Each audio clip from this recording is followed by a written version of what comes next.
दोस्तों इन दिनों मैं एक वीडियो बना था कि सीएसपी आईडी कैसे लेते हैं।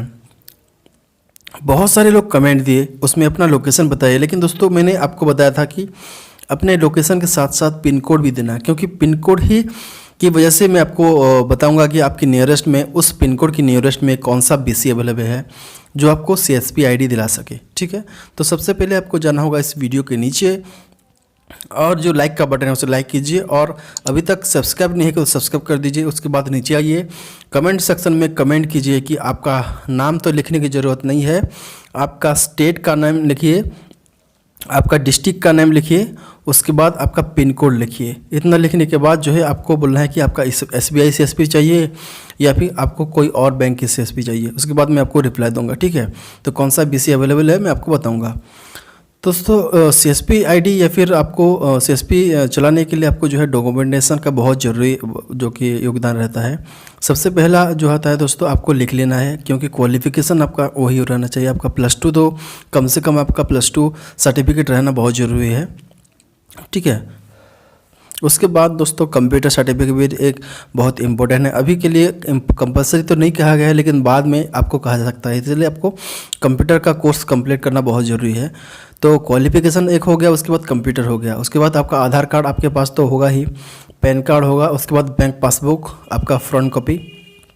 उसके बाद दोस्तों अभी एक नया सिलसिला चला हुआ है, नया जो कि सिस्टम है IIBF का। अगर आपने CSP आईडी लेते हैं तो IIBF का एग्ज़ाम आपको जो है कंप्लीट करने होते हैं। ठीक है, तो IIBF मतलब क्या है दोस्तों? IIBF मतलब वही एग्ज़ाम जैसे कि कोई भी जॉब निकलता है उसमें जो एंट्रेंस देते हैं वही सेम ही आपको IIBF करने के बाद ही अभी CSP दिला सकते हैं। तो IIBF आपको बाद में, हमने तो जैसे CSP लिए थे उसके बाद ही IIBF एग्ज़ाम क्लियर किए थे।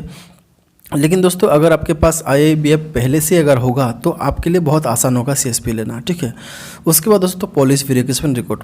पुलिस वेरिफिकेशन रिकॉर्ड आप कैसे पा सकते हैं? आपको जाना होगा, 50 रुपीज़ का चालान भरना होगा जो कि ट्रेजरी चालान। ठीक है, तो उसका हेड ऑफ अकाउंट है, मैं आपको बताऊंगा। अगर आपके पास नहीं है तो उस चालान कैसे भरते हैं बताऊंगा। उसके बाद आपको नियरेस्ट आपका पुलिस स्टेशन पे जाना होगा और वहाँ पर आपको पुलिस वेरिफिकेशन के लिए अप्लाई करना होगा। ठीक है, उसके बाद दोस्तों एग्रीमेंट तो तब होगा जब आपका CSP होगा, इसके छोड़ दीजिए, स्टाम्प वगैरह छोड़ दीजिए। इतना डॉक्यूमेंट होने के बाद दोस्तों आपको जो है करना क्या है, आपको ये डॉक्यूमेंट लेके जाके मैं आपको जो बोलूँगा, सबसे पहले आपको कमेंट करना होगा, क्योंकि उस कमेंट के द्वारा ही मैं आपको रिप्लाई दूंगा कि आपकी पिन कोड के अगेंस्ट में ही पिन कोड के सर्च करूँगा। उसके बाद वहाँ पर देखूँगा कि नियरेस्ट में कौन सा BC है, उसके बाद बताऊँगा। ठीक है, उसके बाद दोस्तों आप अपने कोई ब्रांच में जाके उसे जिस आपके नियरेस्ट ब्रांच होगा वहाँ पर जाके संपर्क करके उस BC के साथ आप कांटेक्ट कर सकते हैं।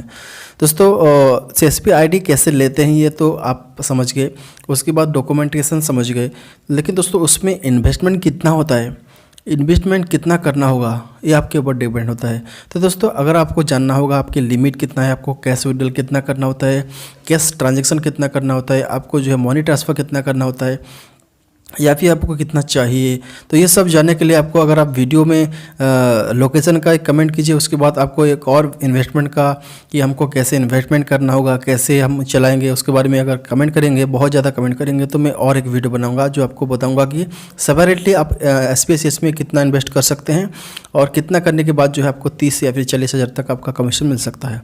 ठीक है, तो दोस्तों अभी के लिए आप इस वीडियो में इतना ही। अगर आपको ये वीडियो थोड़ी सी भी नॉलेजफुल मिला तो प्लीज़ लाइक कर दीजिए, साथ में चैनल पर नए आए हो सब्सक्राइब अगर पहले अब नहीं किए हो तो इस यहाँ पर सब्सक्राइब कर दीजिए, क्योंकि मैं आपको अच्छे वीडियो देता रहता हूँ। ठीक है, थैंक यू।